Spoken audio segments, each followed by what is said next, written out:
la région Auvergne-Rhône-Alpes vous présente Voyons voir.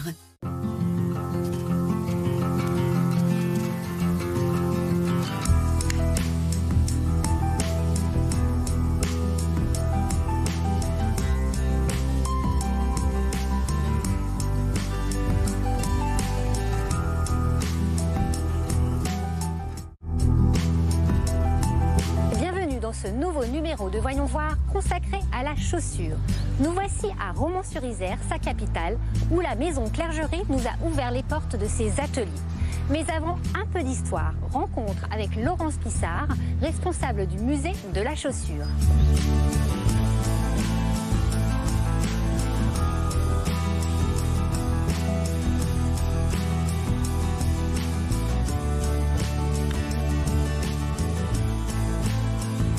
Laurence, bonjour. Bonjour. Alors merci de nous accueillir dans ce magnifique lieu. Qu'est-ce que c'était avant ici? Donc c'est un ancien couvent de la Visitation qui date du XVIIe siècle et qui a été construit ensuite tout au long du XIXe siècle.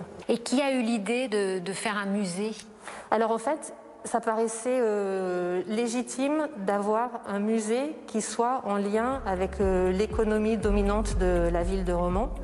Donc la thématique chaussures s'est imposée, alors qu'au départ le musée était plutôt ce qu'on appelle un musée d'ethnographie régionale. Mais voilà, ça paraissait cohérent. Donc la ville s'est attachée à rechercher une collection chaussures qu'elle a achetée en 68. Et combien est-ce que vous avez de paires de chaussures ici? Alors on n'a pas forcément des paires. On peut avoir un pied seul, parce qu'il faudrait multiplier les rayonnages par deux. Donc de temps en temps on a des paires, de temps en temps on n'a qu'un seul pied. On estime la collection à 20 000 objets, sachant qu'au-delà des chaussures, on a aussi tout ce qui est l'outillage du cordonnier, mais aussi des pièces détachées comme des boucles, des nœuds, des tire-boutons, voilà.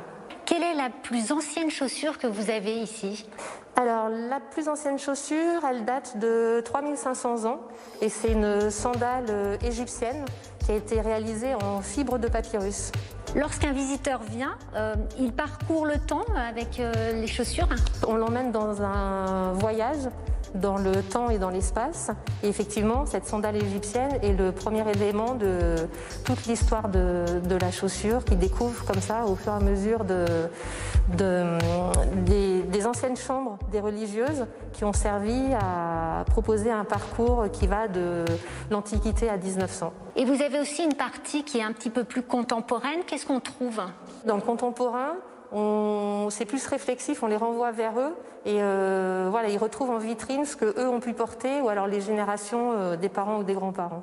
Donc voilà, c'est une autre découverte plus présentée à travers des thématiques qui proposent un regard sur la chaussure.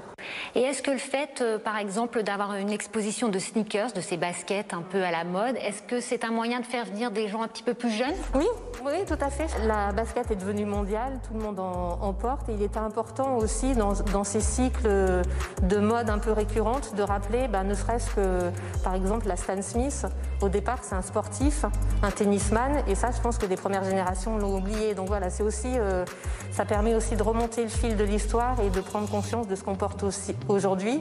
C'est pas forcément novateur.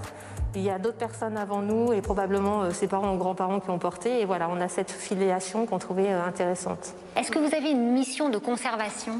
Oui, bien sûr, comme tout musée. Ce qu'on voit dans les salles d'exposition, c'est qu'une toute petite partie de tout ce qu'on conserve. Alors nous avons des réserves spécifiques chaussures qu'on appelle du coup la chaussothèque. Je dirais que c'est pas un stock mort, c'est vraiment autre chose qui vit différemment. Et puis nous-mêmes, on fait tourner des collections pour éviter qu'elles ne soient trop exposées à la lumière. Ou, voilà, ça reste des tissus et des matières assez fragiles auxquelles on veille scrupuleusement.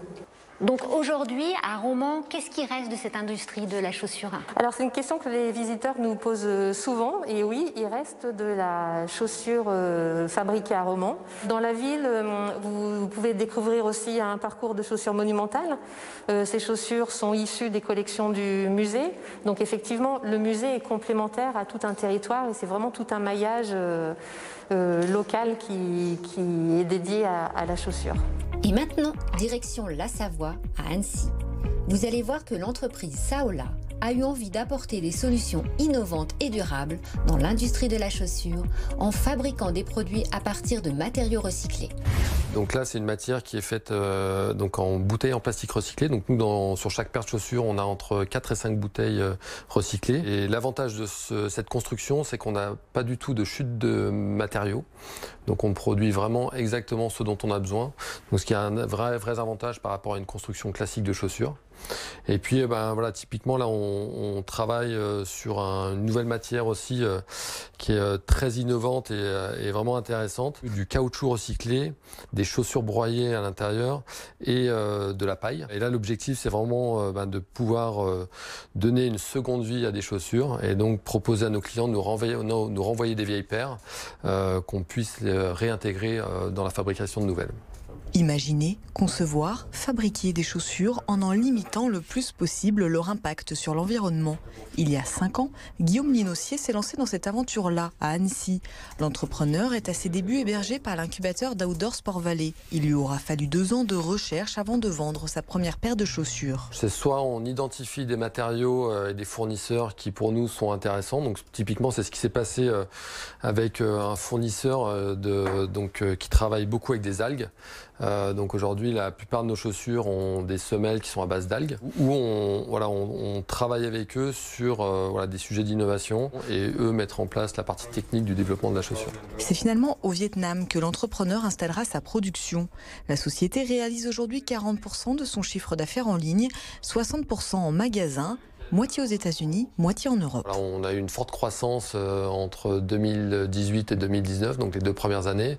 Et 2020 a été une année où il a fallu trouver des solutions pour s'adapter au Covid. Notre 3e année est de loin la meilleure. Et puis on travaille à d'autres projets, avec de la production au Portugal sur des produits assez innovants. L'objectif cette année, renforcer le commerce en ligne pour faire face à la crise sanitaire et développer sa présence en magasin en 2022, avec toujours les pieds bien ancrés à Annecy. Nous voici de retour à Romans-sur-Isère dans la Drôme. De grands noms comme Charles Jourdan, Stéphane Quélian ou encore Robert Clergerie lui ont donné ses lettres de noblesse. La maison de ce dernier a accepté de nous ouvrir les portes de ses ateliers où savoir-faire exigeant rime avec innovation créative. Michel, bonjour. Bonjour. Donc nous sommes au sein de cette grande maison Clergerie. Est-ce que vous pouvez nous raconter l'histoire? Alors Robert Clergerie, c'est un monsieur qui a racheté une entreprise de chaussures d'homme qui s'appelait Unique Fenestrier et qui a lancé sa marque en 1981. Et toutes les chaussures sous le nom de Robert Clergerie sont fabriquées ici, dans ses ateliers. Et quel est le modèle emblématique de la maison? Le derby. Monsieur Clergerie a eu donc l'idée de, comme il était dans une usine d'hommes, de mettre des chaussures d'hommes aux pieds des femmes. Et il a lancé le derby, petit lacet, plat pour les femmes. Donc tout de suite, le succès est venu avec cette derby? Tout de suite. Tout de suite parce que c'était révolutionnaire. Ça correspondait à une femme justement qui voulait s'émanciper, qui en avait marre des petits escarpins, des petites chaussures de fifi. Et avec la mode androgyne, avec une femme qui se libère, elle a eu envie de mettre les chaussures qu'elle voulait porter, elle. Est-ce que vous vous inspirez des anciens modèles pour créer des nouveaux? Comment ça marche? Beaucoup de nouvelles créations sont inspirées de notre musée, où il y a un vrai vivier des années 40, avec beaucoup de matières, du liège, de la corde, du raffia, du bois, beaucoup de travail de piqûre sur les chaussures d'hommes. Et toutes ces créations qui ont été faites, oui, inspirent aujourd'hui nos créations. Et alors concrètement, comment est-ce qu'on fabrique une chaussure ici? On fabrique une chaussure du début à la fin ici. Elle est pensée par nos stylistes, elle est dessinée, elle est patronnée parce que nous avons un bureau de patronage. Les échantillons sont piqués, nous avons les peaux, nous avons des petites ouvrières qui font la pointure 38 pour essayer les chaussures. Elles sont fabriquées, vendues, tout est fait chez nous à Rome, on a tout ce qu'il faut. Donc les petits détails, c'est ça qui caractérise la chaussure de luxe? Bien sûr, c'est vraiment une suite de petites opérations de renfort, de parage de cuir, des jolies matières, des détails de lacets, de couture. Beaucoup de petits détails qui s'enchaînent les uns aux autres, qui font que la chaussure, il ne se voit pas forcément les détails, mais ils se sentent quand on met la chaussure au pied. Et alors concrètement, combien est-ce que de collections vous sortez par an? Nous avons 4 collections par an. Nous avons 2 collections qu'on appelait à l'époque croisières, qui sont en entrée de saison, et 2 collections complémentaires. Donc ça fait 4 collections par an. Avec quelle matière vous fabriquez les chaussures? Alors on utilise du cuir, évidemment, des cuirs qui viennent essentiellement d'Italie ou d'Espagne avec des cuirs stretch. Et on utilise aussi beaucoup de raffia, beaucoup de matières naturelles pour de la fantaisie, mais c'est essentiellement du cuir. Toutes les doublures sont cuir, les premières sont cuir. Et quels sont vos projets pour l'année à venir?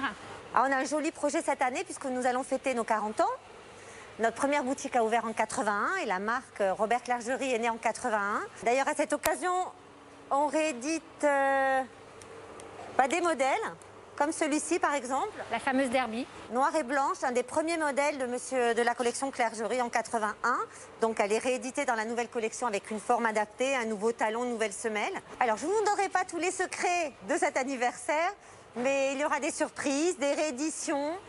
Et on espère vivre encore 40 ans de plus. Bon, pour en savoir plus, on ira voir sur les réseaux sociaux. Suivez-nous sur notre site. Le sabot, l'escarpin, la sandale ou encore le mocassin, qu'elle soit à boucle ou à talons, à clous ou à crampons, qu'elle soit pour la danse ou pour la guerre, la chaussure semble retranscrire toute l'histoire de notre humanité et pérennise des savoir-faire au sein même de notre région. La région Auvergne-Rhône-Alpes vous a présenté Voyons voir.